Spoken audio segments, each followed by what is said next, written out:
watching part 2 of the CyberPowerPC gaming system review that I put together here. In part 1, we looked at all the components. Part 2 now on the Cyber M Elite 300, we're going to do some benchmarks. Of course, the star of the show was the Intel Core i7 6700K paired up with the GeForce NVIDIA GTX 1070. Now here's a closer look at the system configuration. I'm going to go through it in detail, obviously, using the latest generation CPU. We're taking advantage of the chipset on this motherboard, the Z or Z170 chipset. It's going to allow us to take advantage of the new PCIe 3.0 that it comes with, and increase the bandwidth on the SSD. We're going to see those results in just a second.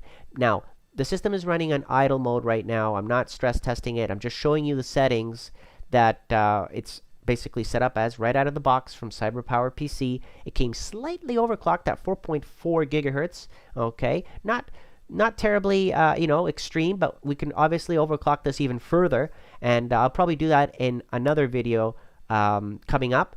But let's take a look now at the settings and what it came with using CPU-Z here. We can go into the motherboard option, and you can see there the GIGABYTE Sniper using that Z or Z170 chipset that I talked about a second ago. Okay, and the memory settings, the clock speeds, terrific DDR4 memory running at 3000 megahertz. Here are the settings again when it's running on idle mode: low voltage, low wattage, and 8 megs of level 3 cache. Obviously 4 cores, 8 threads on this one. It's not a 6 core, it's a 4 core, but you'll see how it performs close to a 6 core.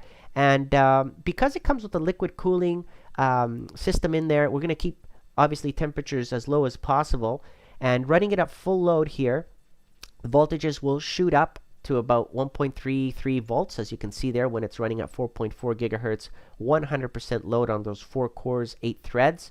And temperatures will rise all the way up to about, I would say, 65, 66 degrees Celsius, as you prolong it and keep it running at 100% load. Now, most people won't be doing that. Obviously, it'll hover around much less than that.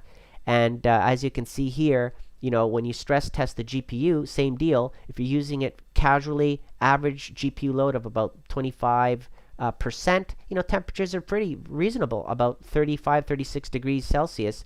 Obviously, if you run it at 100% load for a long period of time, the temperature is going to start increasing.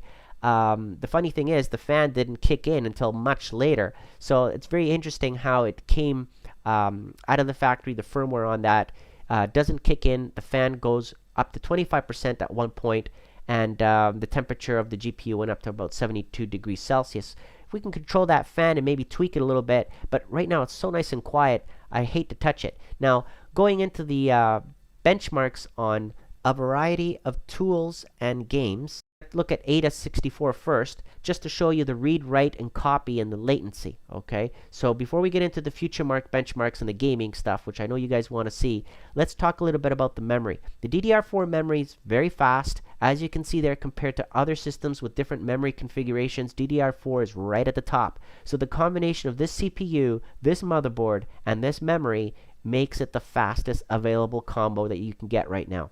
Now, again, look at these benchmarks that I did here. Look how close it comes to a 6-core CPU. It's right up there. Definitely beats all the previous generation 4-core CPUs, hands down. Okay, so no doubt about that. Not even going to waste time talking about those previous generations. It leaves them in the dust.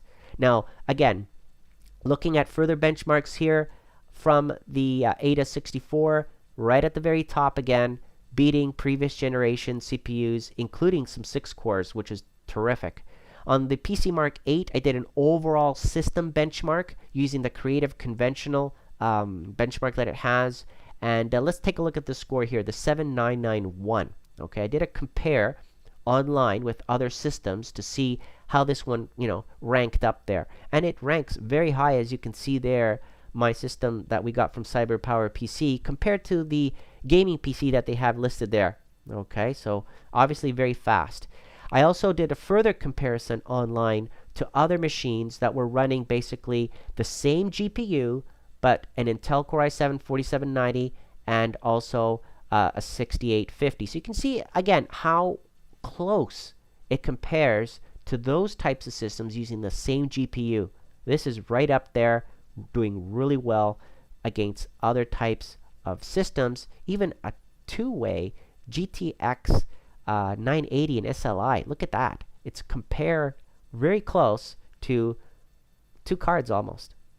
Definitely beats, hands down, or it can match a GTX 980 Ti. So it's a killer for one of those cards, and the Titan as well, the GTX Titan X, which costs, you know, double or triple when it came out compared to this card. Now, TimeSpy. This is a new benchmark that 3D Mark came out. It does DirectX 12. So I'm running Windows 10 Pro 64-bit.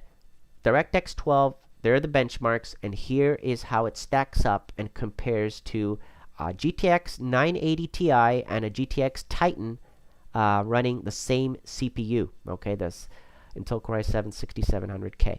Now, on the SiSandra multi-threaded benchmark, again, it beats these other processors. Great bandwidth, again, because of the motherboard, memory combination with the CPU. It does terrific results, hands down, all across the board. So, you know, for a 4-core processor, I'm very pleased to see the results, because, you know, you would expect maybe a 6-core or 8-core even. You'd have to get something extreme to start getting these results, but definitely getting excellent results. As you can see here, how SiSandra ranked this system from CyberPowerPC specifically compared to other systems which were submitted. Now, another star of the show is the storage device, the Intel SSD 600P.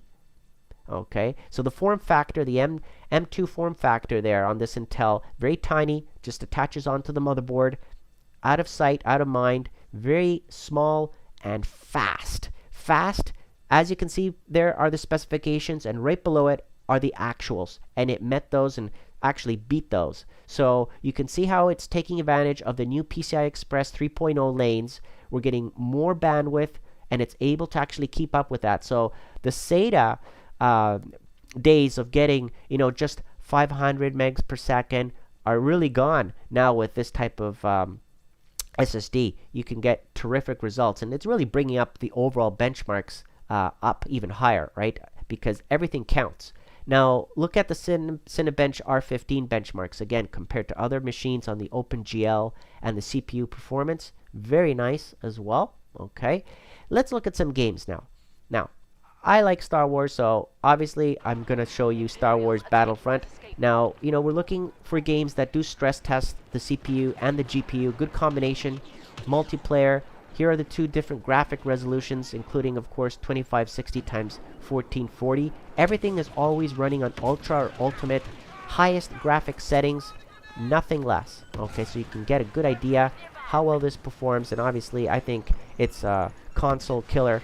You're not going to get anything better on a PS4 or any other type of console. This just blows everything out of the water, obviously.